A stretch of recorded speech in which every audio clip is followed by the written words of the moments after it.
Chapter 1. The earth becomes fortunate. In the final chapter of Shri Brihad Bhagavatamrit, after the story of Gopkumar has been completed, Sanatan Goswami has quoted verses from the 10th canto of the Srimad Bhagavatam which Parikshit Maharaj spoke to his mother Uttara. They are verses of very beautiful poetry which stimulate the sentiment of bhakti. Stringing these verses together, Sanatan Goswami has composed a necklace for the benefit of the sadhaks of this world. When sadhaks keep these verses in their hearts, it's as if they are wearing this necklace around their necks. And if, while chanting Harinam, they sometimes call out these verses, it will increase the Anand bliss in their chanting. This compilation of verses is known as Bhakti Rasāyana or the nectar tonic of Bhakti Ras. When the material body becomes weakened by illness and one is unable to eat anything, drinking some tonic strengthens the digestion and pulse again. Similarly, in the realm of bhakti, for those in whom intense hankering for Raganuga bhakti has arisen, the verses in this final chapter are like a nectar tonic. In the bhav of Manjari, Bhakti Vinod Thakur prayed, Naha vande tav charanyordvandvam advand hetoha kumbhipakan gurum api hare narkan napne tum ramya ramamridutnulta nandane nabhirastu bhave bhave hridya bhavane bhavye bhavantam. Prabhu, I am not performing bhajan so that you will remove the worldly misery which is strangling me. I am not praying at your feet for entrance into the heavenly garden of Nandankanan where one can enjoy with beautiful women for a very long time. Nor am I praying for liberation so that I will never again have to suffer for 9 months in the womb of a mother and never again be punished by the messengers of Yamraj. I pray that in the core of my heart you will increase the bhav of Vrindavan, where you are roaming with the gopis and enjoying amorous pastimes. In meditation on the descriptions of these pastimes, I will at once become completely lost in praying. This is what I am praying for. I am praying that I may take birth as a gop or gopi, or even as a peacock or tree or anything, anywhere within the 64 square mile Vrajmandal. There I will acquire the company of a Rasit devotee, who being full of the bhav of Vrindavan will describe all of these pastimes to me, and then my life will be meaningful. When sadhaks study and learn these verses, deeply meditating within themselves on their meanings while chanting Harinam, they will act as stimuli to fully experience the bhav described in the verse above. Then one's mind will not wander here and there. We shouldn't just walk around talking to others while chanting. Instead, taking the mala, we should sit in a solitary place and give it our mind and heart. Our previous acharyas chanted all night long, meditating on one shlok after another. For half an hour, the waves of the bhav of one particular shlok would be coming to them. Sometimes they would be fully submerged in those waves, sometimes they would rise to the surface and float on those waves, and then they would move on to the next shlok. As they did this more and more, the whole night would pass, and where it went they wouldn't know. This is the traditional method of bhajan. Through these verses, Parikshit Maharaj is making the bhakti of his mother steady and strengthening her determination for Gopi Bha. Through these same verses, Sanatan Goswami is nurturing us. There is a blend of so many different bhavas in Vrindavan, but in the end, applying some polish to these sentiments, he emphasizes Gopi Bha. There are many verses here, and they are all beneficial to the cultivation of bhajan. To develop and strengthen this bhav within us, we will study these verses in sequence, and from this endeavor, intense hankering for this bhav will certainly arise within us. धन्येयम अद्य धरणी त्रिन्विरुधस्त्वत्पादस्पृशो द्रुमलताः कर्जाभिमृष्टाः नद्योद्रयः खगमृगाः सद्यावलोकैर् गोप्योऽन्तरेण भुज्योर अपि यत्स्पृहा श्रियः. श्रीमद्भाग 10.15.8 and Brihad Bhag 2.7.107 Shri Krishna said to Balram, "Today this land, along with all its green grass, has become fortunate due to receiving the touch of your lotus feet. And receiving the touch of the fingers of your lotus hands, the trees, creepers, and bushes consider that they have attained the greatest treasure. Receiving your affectionate glances, the rivers, mountains, birds, and animals are all feeling fully gratified. But most fortunate of all are the Vrajgopis who have been embraced to your strong chest, a favor which even Lakshmi Devi herself always desires." This verse describes the time when Krishna is at the junction of his Paugandalila, ages 6 to 10, and Kishore Leela, ages 10 to 16. At this time, his full beauty and charm are becoming more apparent, and his limbs are filling up. He would feel shy if he were to remain naked at this age. Now he enjoys taking the cows out to graze, and jumping about and creating mischief with his friends. At this age, his form is like a bud which is beginning to open. It has not yet become a flower, but it is gradually opening and becoming more charming. Previously, no fragrance came from the bud, and no bee would have been hovering around it.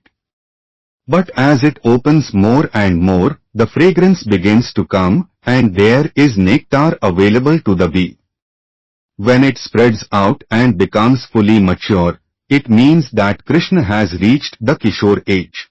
Now that Krishna and Baldev have become a little older, their forms have become very charming.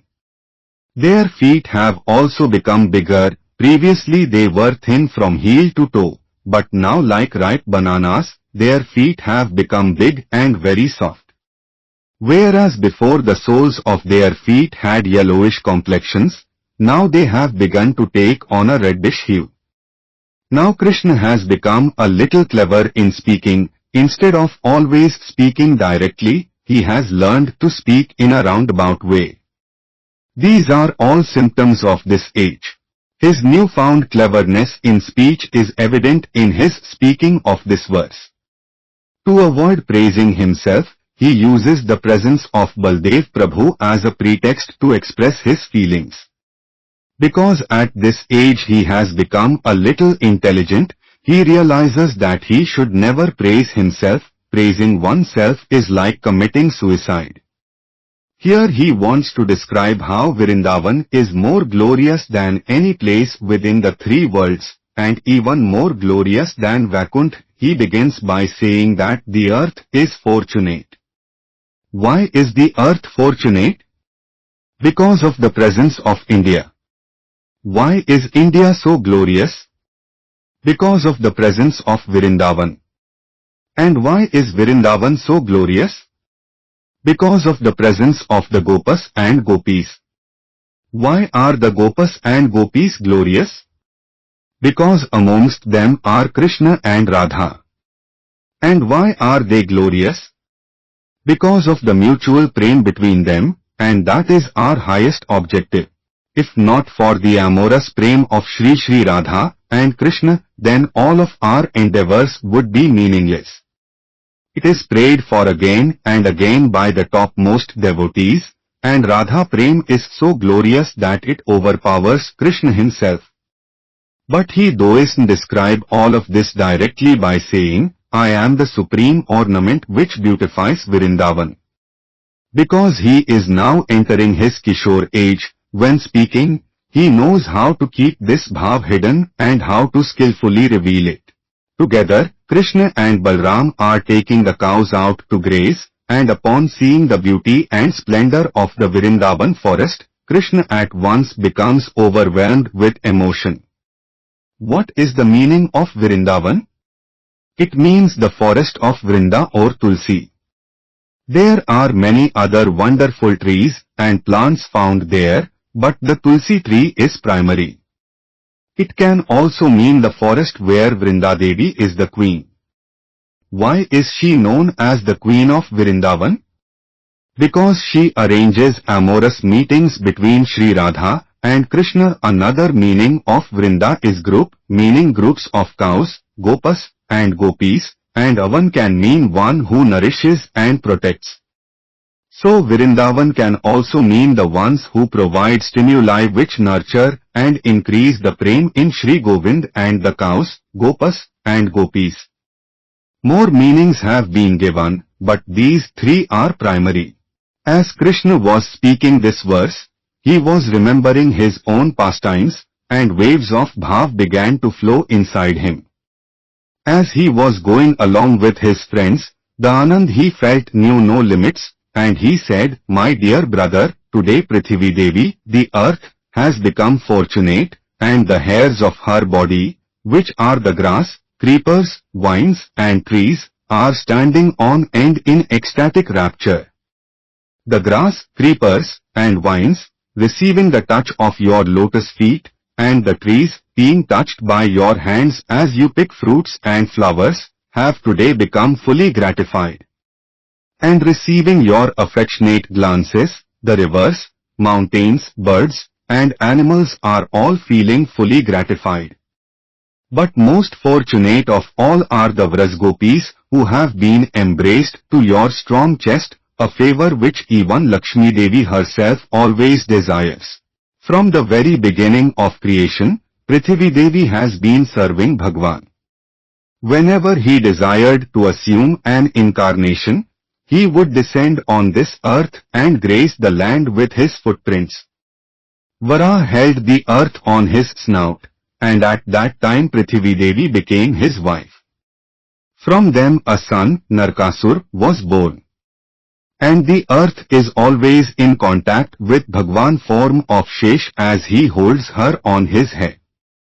From time immemorial, she has been receiving such good opportunities, but Krishna tells Balram, today, by receiving the touch of your feet, the earth has become especially fortunate. Why? Because you are now at the junction of your Pogand and Kishore ages, and your lotus feet are especially soft, and such a nice fragrance is coming from them. You move along the earth like an intoxicated baby elephant. Has the earth ever received such an opportunity before? Today the earth has really become fortunate. Here someone may point out that at that time, Krishna had been in contact with the Vrindavan forest for only 10.5 years, whereas Sri Ramchandra wandered in the forest of Dandakaranya for 14 years. In bare feet, he also walked the entire distance to South India before entering Lanka. So did Prithvi Devi not become as fortunate then as she did during Krishna Leela? But Ram was banished to the forest, and when in the last year of his exile Ravan kidnapped Sita, he wandered here and there crying in anguish. Therefore at that time, Prithvi Devi certainly became fortunate from the touch of his feet, but she must have also felt very sad. She really became fortunate when Krishna came in an immensely beautiful form, with a peacock feather in his crown. He would smile as he was decorated by his mother in the morning, and then accompanied by Sridama and Subal and the other Sakhas, he would take the cows out to graze and jump about with the calves. Just as the young offspring of a deer playfully jump about, he would go along with all of his friends with a happy heart. Picking flowers with their own hands, they would make garlands and decorate each other. Arriving at places like Kusum Sarovar, Radhakund, and Shyamkund, they would enjoy pastimes which were saturated with ras. With special care, Krishna would string one garland which was not meant for any of the Sakhas, and feeling great happiness as he thought of whom he would place this garland on, he tucked it away. Who can estimate the great good fortune of those flowers, being picked and made into a garland by Krishna's own beautiful hands? When in the evening he would place that garland on a certain devotee, he would feel supremely blissful. Did any of this happen in Ramlila?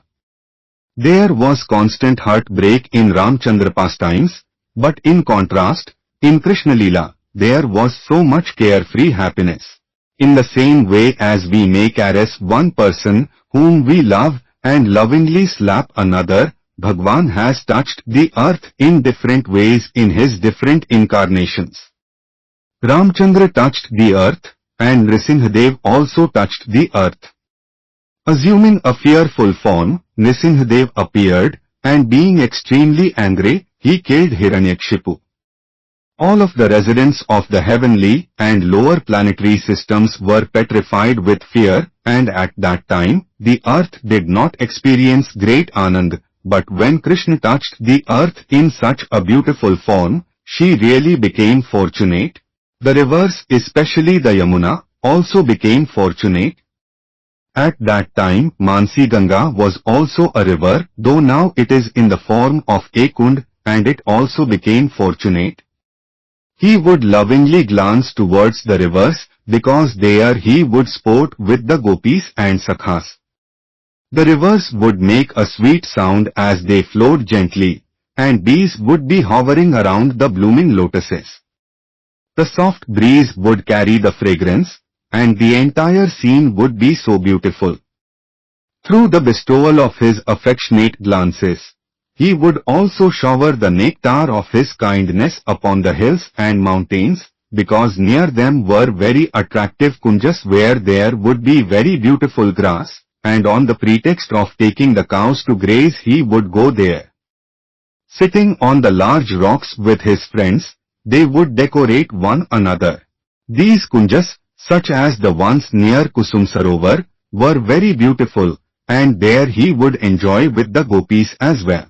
This verse describes 4 benedictions: receiving Krishna affectionate glances, receiving the touch of his feet, receiving the touch of his hands, and being embraced by his arms as the gopis were. When Krishna would be taking the cows out to graze, from hidden positions the gopis would lovingly glance at him, and then he would glance towards them with such affection that it would immerse them in remembrance of his sweetness. In the same way, he would glance towards the different birds and animals, and from this, they also became fortunate. Sometimes a peacock, being maddened in bhav, would come near him, and he would gently stroke it with his hand. Sometimes he would call a parrot, and when it flew onto his hand, while stroking it gently he would teach it to speak and then listen to what the parrot said back. The calves would also receive the touch of his hands. Very young calves, perhaps only a few days old, forgetting the company of their mothers, they would jump along as they accompanied Krishna to the forest. As they proceeded further and further, they would become fatigued, so Krishna would take them on his lap and massage their legs, and with great prem, he would speak sweet words to them. Tell me how much good fortune did those calves possess? He would also take the sakhas on his lap and stroke them, and in this way, Subal and others received the touch of his hands. Considering the diverse sentiments of the residents of Vrindavan, he touches them in different ways. When Krishna takes the cows and his friends to drink from and sport in the rivers have one type of sentiment, and when he goes there with the gopis, they have a different type of bhav. Receiving the touch of Krishna feet, the rivers swell in Anand. The trees have the sentiment of sakhas, and they receive the touch of both his hands and feet. The cows have the sentiment of being his mother, and the calves have the sentiment of sakhas. The creepers have the bhav of sakhis, and when he picks flowers from them, it is as if he is teasing a gopi with his touch. The gopis also receive the touch of Krishna lotus feet. Yatte sujat charnamburuhan staneshu bhitah shaneh priya dadhimhi karksheshu tenatvim atsi tad vyakte nakin svit kurpadibhir bhramti dhir bhavadayushanah. Srimad Bhag 10.31.19. O dear one! Your lotus feet are so soft that we place them gently on our breasts, fearing that they will be harmed. Our life rests only in you, and therefore our minds are filled with anxiety that your tender feet might be wounded by pebbles as you roam about on the forest path. The gopis are arguing with their own minds. Their minds are saying to them, why are you worrying about Krishna? There is no necessity. But from deep within their hearts, from their very Atma, the gopis reply, we are upset because Krishna's feet are very soft, and we are afraid that they will be pricked by thorns and pebbles. We desire that he should never feel any pain. Is Krishna blind? He has eyes, though isn't he? He can see where to place his feet while walking. Hey mind, the calves run here and there, and do they only go to safe and smooth places? They run near the mountains, rivers, and jungles, and they also have hooves which protect them from sharp objects. But if Krishna goes to such places, his feet will be burned by the hot sand or pricked by thorns and pebbles. O mind, you have no intelligence. But in Vrindavan, there are no such thorns and pebbles. Everything here is Vishuddha Sattva. They appear to be ordinary thorns, but it is as if they are made of rubber. Will rubber thorns prick your feet? They give a very soft touch to Krishna's tender feet when he steps on them. And the pebbles are softer than butter. By the influence of Vishuddha Sattva, Prithvi Devi has decorated her landscape with these soft and golden pebbles so Krishna will never feel any pain. In this way, they were arguing with their minds. The gopis received the touch of those feet in the Raslila, a benediction which even Lakshmi Devi desires, and Brahma is also always meditating on those feet. Ahushchate nalinnabh padarvinda yogeshwarair hridi vichintyam agadh bodheh. Srimad Bhag 10.82.48. Such great storehouses of knowledge as Brahma, Shankar, the Kumaras, and Shukdev Goswami are always trying to remember Krishna lotus feet, but only with great difficulty do those feet appear in their meditation. Responding to Krishna teasing with jealous anger, the gopis say, you have instructed us to meditate, but realization of you rarely comes even in the meditation of the most highly learned devotees. We want you to come back to Vrindavan. And those feet which are being meditated on by so many, we desire to play with them directly. What to speak of holding them within our brains in meditation, we desire to hold them close to us. Meditation will not satisfy us, so we won't do it. They desire to receive the touch of his feet while they are decorating him, and then they will also receive the touch of his hands. And in the end, they will receive the benediction of being embraced between his two strong arms. Krishna will be touching their feet also, when they exhibit man, jealous anger, and he is trying to appease them. Then everything is reversed, and Lakshmi also desires all of this. So in this verse, when Krishna says, Bhaiya, my dear brother, today the earth has become glorious, he is simply using the presence of Baldev Prabhu as a pretext so that the sweetness of Krishna himself, the sweetness of the gopis, and the glories of Vrindavan can all be specifically described. And why has Vrindavan become glorious? Because in that place, the grass and creepers received the touch of Krishna's feet, its vines and trees received the touch of his hands, and its rivers, mountains, birds, and animals received his affectionate glances. But above all, Vrindavan is especially glorious because of the presence of the gopis, whom Krishna himself serves. Chapter 2. The peacocks dance to Krishna flute melody.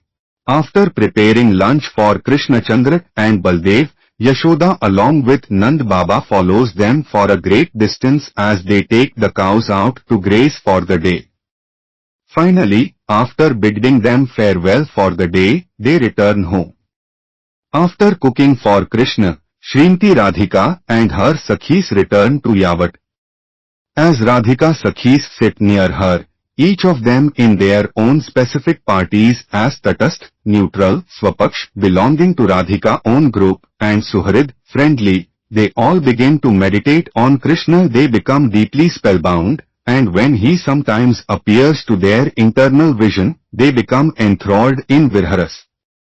Seeing how Radhika is especially immersed in Virhas and oblivious to all external considerations, the Sakhis call out to her and bring even more remembrance of Krishna pastimes to her by speaking this verse.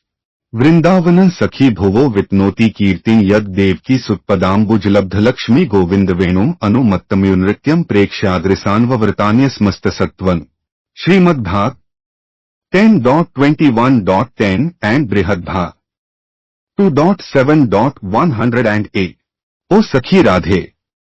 Vrindavan is more glorious than heaven, Vaikuntha, and even more glorious than Ayodhya and Dwarkapuri because it has been graced with the footprints of Devki Sut. And only in this Vrindavan are the peacocks dancing in rhythm to the flute melody of Govind. Hearing the sound of the flute and seeing the peacocks dancing, all of the birds, animals, and other living entities have become stunned. Here, Devki refers to the other name of Yashoda. So in this verse, Devki Sut means Yashodanandan Krishna, and his footprints are beautifying Vrindavan. When Akrur and later Uddhav went to Nandagram, they saw these footprints everywhere. Seeing them, Akrur fell down to offer pranam and rolled on the ground, and crying profusely, he said, "Today I am so fortunate to have the darshan of Krishna lotus feet." Playing very deep notes on the flute, Govind enters the forest near Govardhan. Immediately all the peacocks approach him, making the kekah sound, and they see that he appears like a dark rain cloud. Because he uses the end holes of the flute to produce very deep notes, his playing of the flute is like thunder, and his yellow cloth is like lightning. The peacocks become maddened, and forming a circle around Krishna, they begin dancing with great bhav to the flute melody. Hearing the sound of the flute, all sattva, meaning living entities, become stunned and abandon their usual course of activities. Animals such as tigers and bears even abandon their violent natures. Sattva can also mean that everything in the spiritual world is Vishuddha Sattva, comprised of pure spiritual energy. There is not a touch of mundane Sattva, Rajas, or Tamas in that realm. There are so many objects in Vaikuntha, and they are all Vishuddha Sattva. Especially, it is known as the essence of the Hladini and Sambit potencies combined, which is found in the hearts of the eternal Ragatmika devotees there. If greed arises in the heart of a Jeev for the sentiment of those devotees, and he performs bhajan following in their footsteps, then when even one molecule of their devotion reflects into his heart, it can be called Sattva. There are three kinds of Sattva: Vishuddha Sattva, Sattva, and Mishra Sattva. Mishra means mixed. Mishra Sattva exists within the conditioned souls, Sattva within the liberated souls who have not yet developed bhakti, and Vishuddha Sattva within the Dham and Bhagwan eternal associates.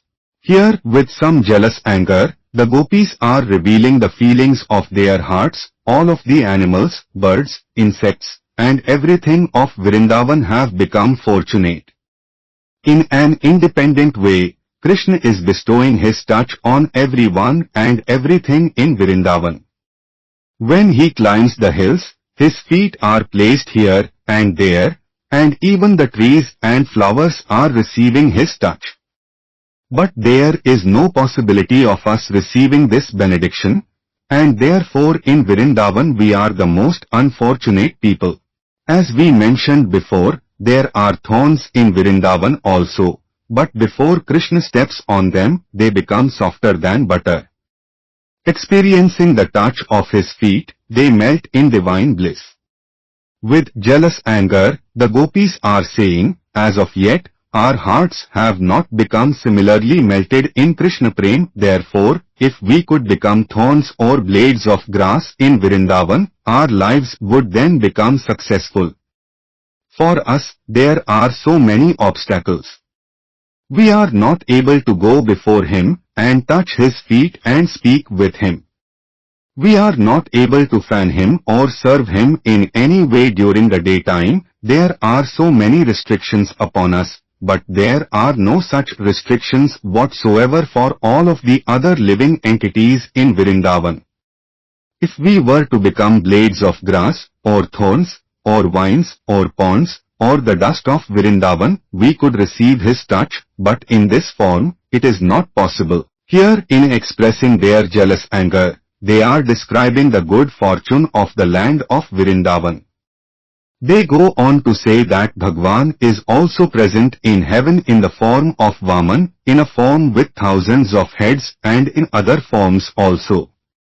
Although he is also present in these forms, they are partial forms. All incarnations are not equal. Those incarnations which possess more of Bhagwan qualities, potentias, and ras are superior. Krishna, Ram, and Nrsimha possess more of these in comparison to other incarnations and are therefore known as Parvasthavataras. But of these three, Krishna is Avatari, the source of all incarnations, and the very basis of all raso vaisa. So because he is sporting there, Vrindavan is the most glorious place. In his commentary on this verse, Sanatan Goswami says that Krishna played Mridumandra on the flute. What is the meaning of Mridumandra? When rain clouds begin to gather, the sky at once becomes dark, and very softly and slowly thunder comes. When the clouds clash violently, it produces loud thunder and lightning also, but at first, they produce a very soft and deep thunder, and that is called Mandra. Krishna produced a similar sound on the flute, but with mridu sweetness. The nature of the peacock is such that when it sees the sky darkening and hears thunder, it begins dancing madly. When Krishna entered the forest, what did he see? Giriraj Govardhan, resplendent with creepers, blooming flowers, and ripe fruits. The breeze was blowing very gently, seemingly unable to carry the full weight of the flowers' fragrance. Seeing this natural splendor, the desire for enjoyment arose in Krishna, and he played the flute very softly. Hearing this deep vibration, the peacocks went mad, dancing in rhythm with their tail feathers fully spread out.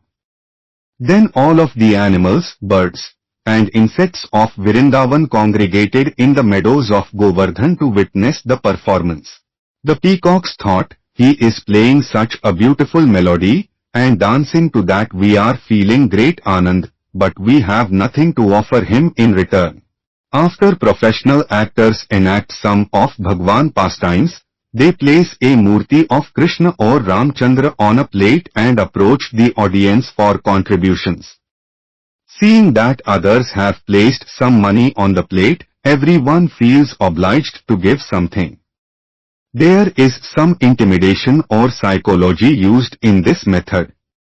But when someone wants to give of their own free will because they genuinely appreciated a performance, they will reach in their pocket and no matter what note they first pull out, whether it is 2 rupees, 5 rupees, or 10 rupees, they will give it immediately.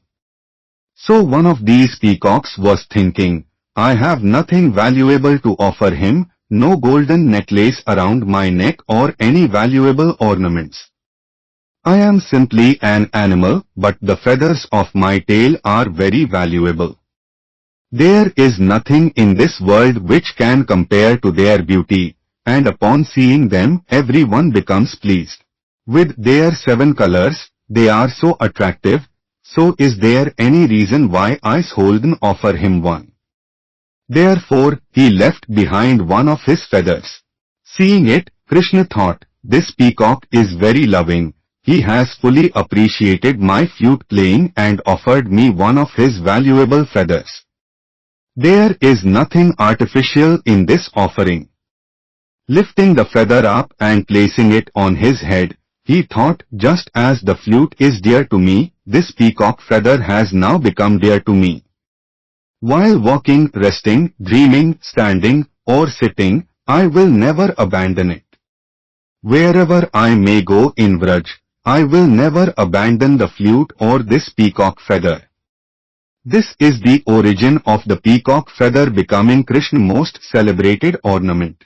The peacock saw awe. I left that feather for him, but he did merely put it in his pocket.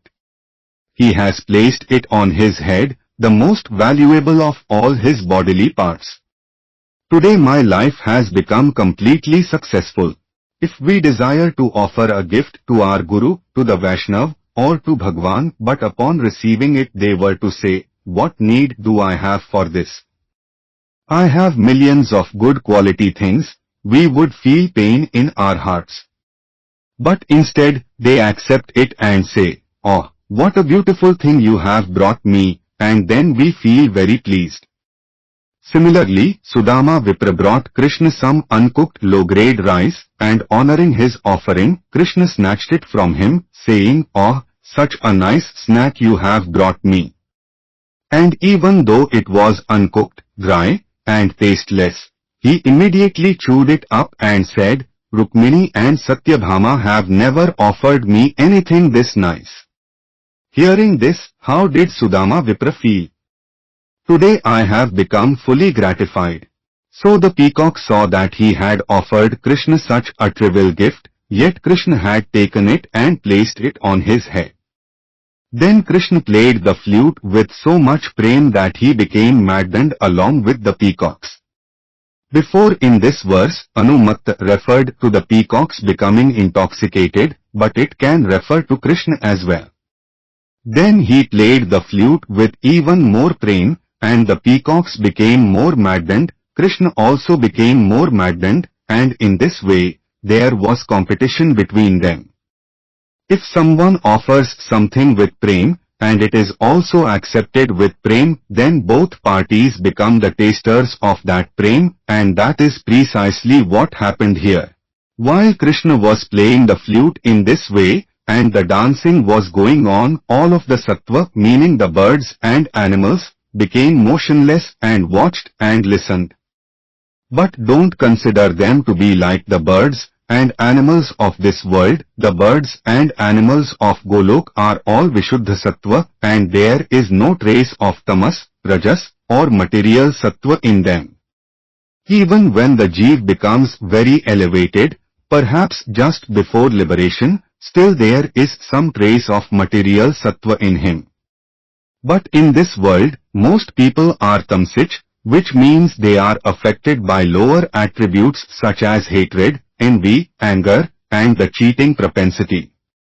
Then there is Rajas, which is characterized by intense greed for enjoyment. So even when Sattva comes, at first it will be mixed with Tamas and Rajas. In the case of Harishchandra Maharaj, he gave away a great amount in charity, which is Sattvic, but it was mixed with Rajas. Karn was very charitable, always spoke the truth, and did good to others, which are all Sattvic qualities, but he was affected by anger, envy, and the tendency towards violence, so it was mixed with Tamas. Bharat Maharaj showed affection for an animal, which was Sattvic, but still, it was not Shuddha Sattva. Only after the Jeev attains Swarup Siddhi and will imminently enter into Vastu Siddhi can it be said that he is in Vishuddha Sattva. Bhagwan and all of his devotees in Vaikuntha, whether they are peacocks or monkeys or whatever, are situated in Vishuddha Sattva.